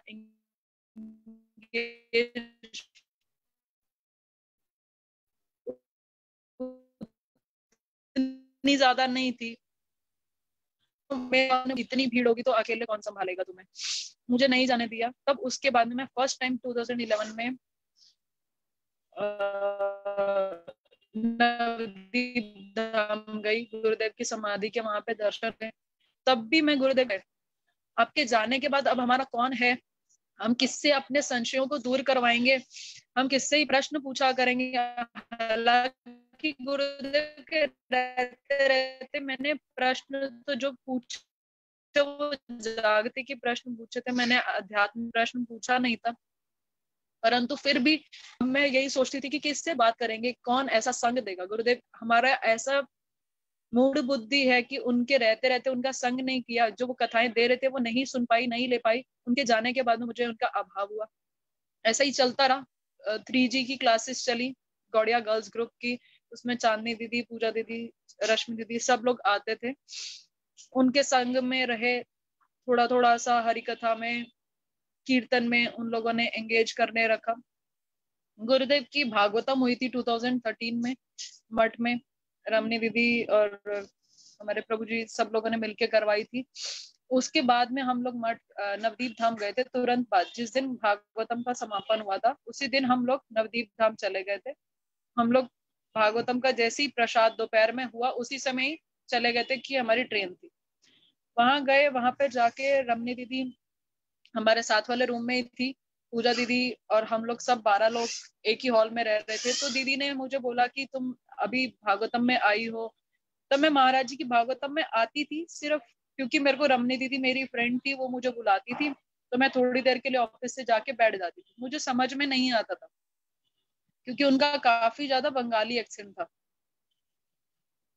तो मैं सुनती रहती थी। अब वहां पर मुझे समझ में नहीं आता था। वहां पर पूजा दीदी और तुम चलो गुरुदेव के रूम के बाहर 4 बजे क्लास होती, वहां क्यों नहीं चलती, यहाँ सो के समय बिताने के लिए तुम धाम में आयो क्या। मुझे ले गए, मैंने बोला कि मुझे समझ में नहीं आता। इन दोनों की ही विशेष कृपा रही और रमनी दीदी की आज तक मुझ पे विशेष कृपा है, जो मुझे कभी भी कुछ ना समझ आने पे हाथ पकड़ के मुझे चलवाती रहती है। और कभी मैं डोलने लगूं, कभी मैं अधिक नींद करने लग जाती हूँ, कभी मैं माला कम करने लग जाती हूँ, कभी मैं पढ़ना तो खैर बहुत भूल सा ही गई हूँ कब पढ़ा मैंने। कभी मैं हरि कथाएं नहीं सुनती तो रमनी दीदी ही मेरे को पकड़ के रखे हुए हैं आज तक। महाराज जी के साथ में उन्होंने मुझे बांध रखा है और महाराज जी की अहेतु की कृपा है जो उन्होंने मेरे को अपने बंधन में बांध रखा है। ऐसे ही चलता रहा, इन सब ने मेरे को बिठाया कि जैसे जैसे हरि कथा सुनोगी जो तुम्हारे डाउट्स होंगे वो लिखना और हम सॉल्व करेंगे। तो उन्होंने बहुत कृपा करी, बहुत समझाना शुरू करा। बहुत अर्ली डेज में गुरुदेव बहुत अच्छी अच्छी हरि कथाएं राधा रानी की, स्नान की और परिक्र भाव की बहुत उन्नत उन्नत कथाएं बोलते थे गुरुदेव। जो जिसमें नोट्स बने हुए तो उसमें देखती हूँ कि कितनी कितनी रस भरी कथाएं महाराज जी बोलते थे। तब मुझे ऐसा लगता था कि महाराज जी हो ना हो कोई तो मंजरी है, क्योंकि हमारे गुरुदेव भी मंजरी थे, ये भी कोई ना कोई तो मंजरी है। मुझे पता नहीं है इस बात की पुष्टि करी सविता दीदी ने कि हो ना हो ये है। आज हमें पता नहीं है महाराज जी का स्वरूप क्या है, शायद हमें पता चल जाए इस जीवन में। तो तब से लेके आज तक महाराज जी ने अपनी कृपा बनाए रखी है और ऐसी कृपा मैं यही चाहती हूँ कि वो अपनी कृपा बनाए रखें। क्योंकि मैं तो मंद बुद्धि, मैं जब भी उनसे मांगती हूँ तो संसारी की मांगती हूँ। मैं पहले मांगती थी गुरुदेव से भी, मैं अपने बोलती थी कि मुझे पति चाहिए तो भक्त चाहिए। अब भक्त में भी मेरी कैटेगरी होगी कि मेरे को ऐसा भक्त चाहिए जो महाराज जी का ही शिष्य हो, क्योंकि मैं महाराज जी को फॉलो करती हूँ। और पति ऐसा अगर कोई मिल गया जो दूसरे महाराज जी को फॉलो करता हुआ तो बड़ा असमंजस सा हो जाएगा कि वो बोले मैं वहां उन महाराज जी के पास जाना चाहता हूँ, मैं बोलूंगी मैं वन महाराज जी के पास जाना चाहती हूँ। तो मैंने जब भी मांगा संसारी की मांगा और मुझे संसारी दिया। मुझे अभी भी अपना परमार्थ मांगती, आज भी मैं संसार ही मांग रही हूँ और संसार में ही पड़ी हुई हूँ। कब इस संसार से विरक्ति होगी, इनसे आसक्तियां खत्म होंगी, ये तो मुझे पता नहीं कितने जन्म लगेंगे। पर भरोसा है कि महाराज जी ने अगर हाथ थामा है, गुरुदेव ने हाथ थामा है तो छोड़ेंगे नहीं, पकड़ के ही रखेंगे। मुझे सब लगता था जब मैं जब गुरुदेव इस धराधाम से चले गए थे तो मुझे जब भी उसमें मैं उस कैलेंडर में गुरुदेव ठीक से नहीं किया, उस दिन मुझे गुरुदेव की आंखें दिखती थी कि मुझे गुस्से में देख रहे हैं। और जब मैं हरिनाम कर लेती थी तो गुरुदेव की मेरे को आंखें, उनका चेहरा मुझे हंसता हुआ दिखता था। वो फोटो आज भी मेरे पास में है। तो गुरुदेव के मुझे सपने में आंसर मिल जाता था मैं जब भी कोई क्वेश्चन करती थी। जब तक मैं महाराज जी से नहीं मिली तब तक मेरे को गुरुदेव के सपने आते थे। अब ये मेरा भ्रम है या क्या है मुझे पता नहीं, पर मुझे उत्तर मिल जाते थे। फिर जब गुरुदेव मिल गए, महाराज जी से मेरी मुलाकात हुई, उनसे जब इंटरेक्शन होने लगा, तब महाराज जी के मुझे सपने आने लगे। और अब मैं ऐसी बद्ध अवस्था में हूँ, ना तो मुझे गुरुदेव के सपने में आते हैं, ना मेरे को महाराज जी सपने में आते हैं, क्योंकि अब मैं सिर्फ संसार में ही फंसी हुई हूँ। पति पुत्र इसी सब के अंदर और इन्हीं सब की कामनाओं में पड़ी हुई हूँ। मुझे ऐसा लगता है कि जो गुरुदेव, अभी मैंने सुना जैसे कि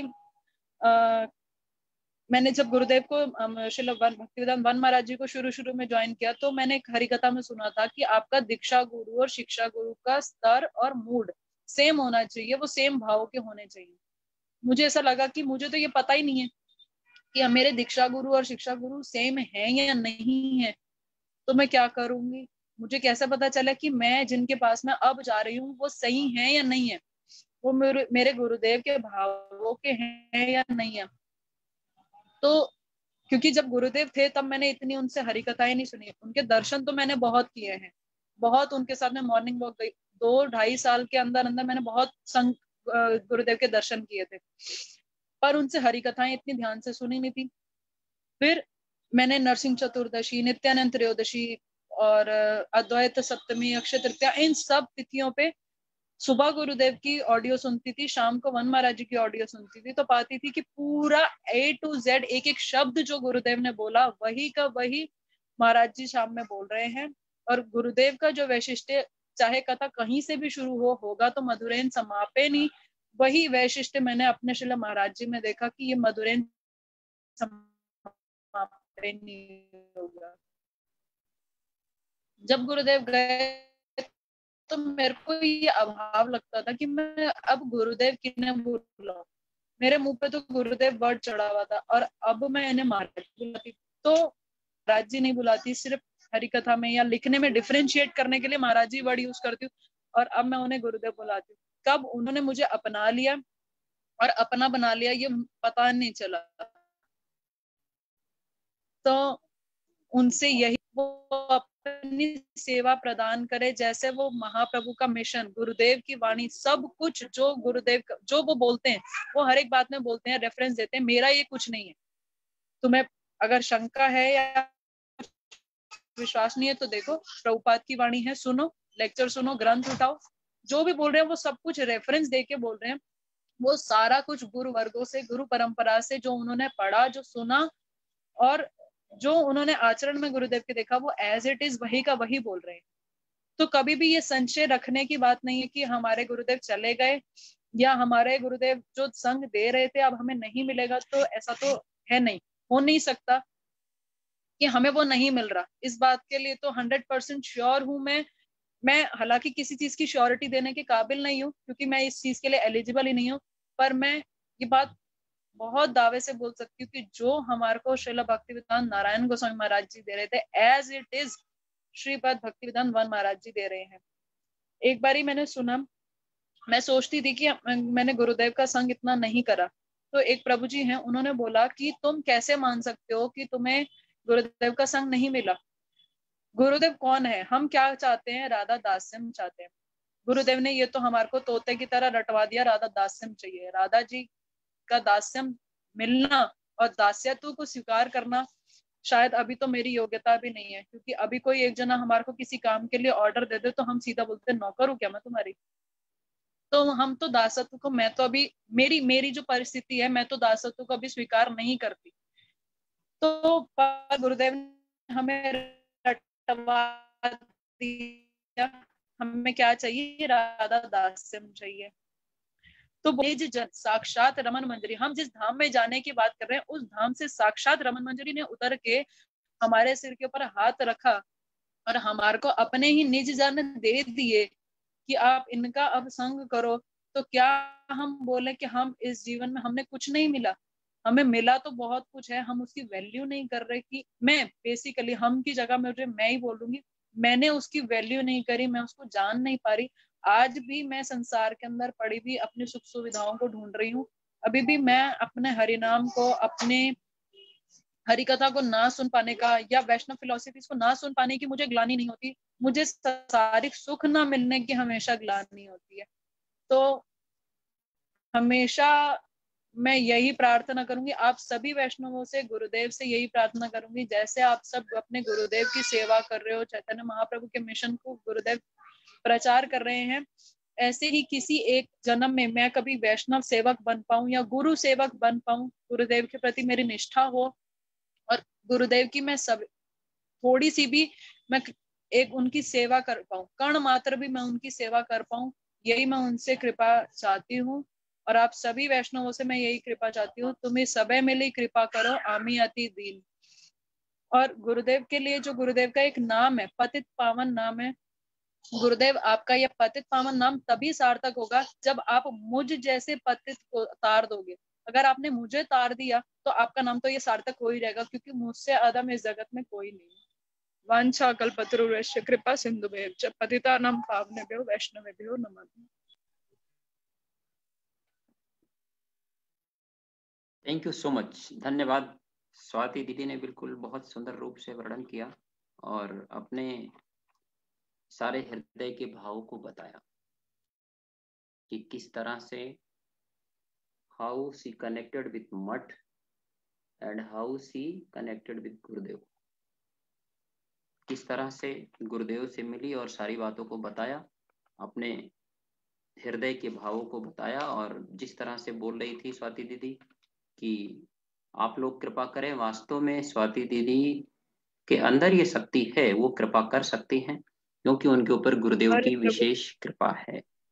ये तो आपकी इसमें किसी तरह की कोई अतिशयोक्ति नहीं है, इसमें किसी तरह की कोई अतिशयोक्ति नहीं है, मेरे पास में कुछ ये भी हमारी नहीं है। वैष्णवता नहीं है, सत्य तो सत्य ही रहेगा, किसी की बोलने से सत्य झूठा नहीं हो सकता।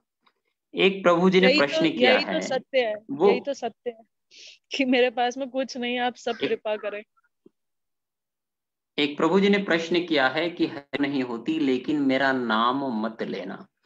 तो मैं प्रभु जी को ये बताना चाहता हूँ, वास्तव में मेरी भी हरिराम में रुचि नहीं है, लेकिन फिर भी जो गुरु वैष्णव ने बताया है कि हमारी हरिनाम में रुचि क्यों नहीं होती, उसका कारण यही है कि हम अपने तन मन और वाक से विषयों की तरफ रहते हैं, और चूंकि हमारे अंदर हलाहल विष भरा हुआ है, जब हम विष पिएंगे तो तन और मन उससे प्रभावित ही रहेगा, इसलिए नाम में रुचि नहीं होगी।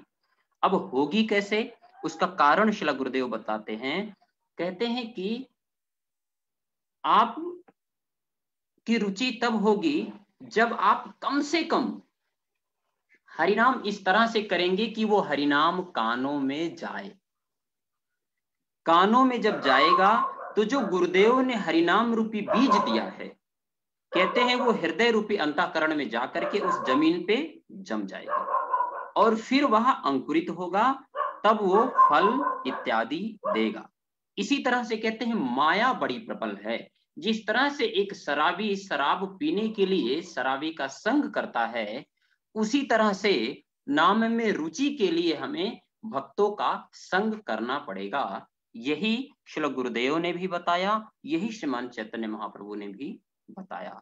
दूसरी बात, नाम की इतनी अद्भुत महिमा शास्त्रों में बताई गई है।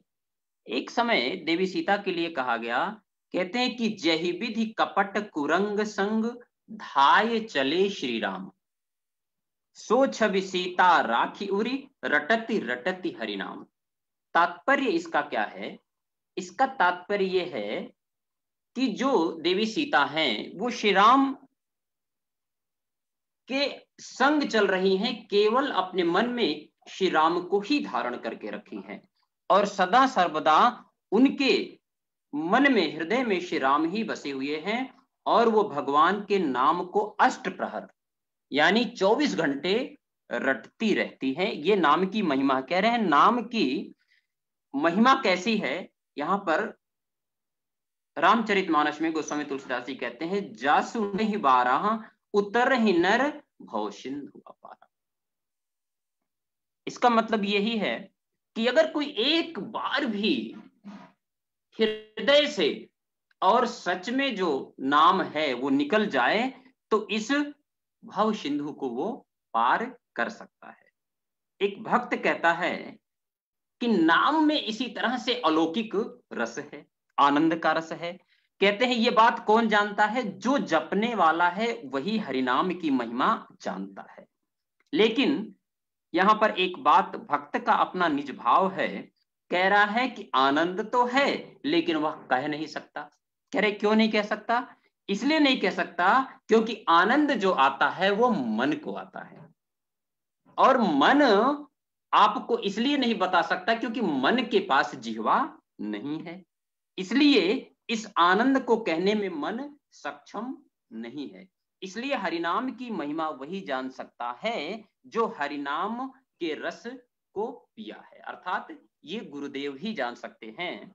इसलिए प्रभु जी हरिनाम में रुचि तभी होगी जब हम अपने कानों से उसको श्रवण करेंगे और विषयी लोगों का संग विशेषतया कम करेंगे।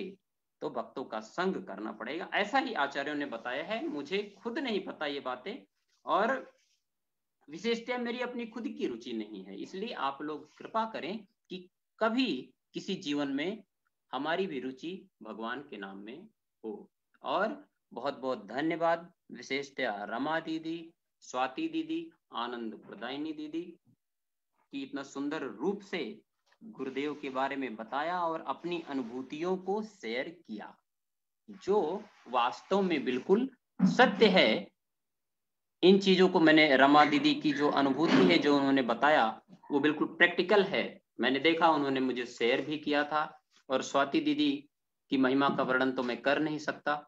तो हम लोग पुनः कल मिलेंगे। कल रागलेखा दीदी आएंगी 7 बजे से 8 बजे। प्रार्थना की थी सुचित्रा दीदी से, तो उन्होंने सुबह सुबह ही मैसेज किया कि रागलेखा दीदी कल बोलेंगी और उसके बाद 8 बजे से भुज से मित्र विंदा दीदी बोलेंगी। वो बहुत अच्छी उनकी अनुभूतियां हैं, आप उसको श्रवण करना। और रागलेखा दीदी के बारे में तो कहना ही क्या, गुरुदेव के विषय में वो बहुत सारी बातें बतलाएंगी।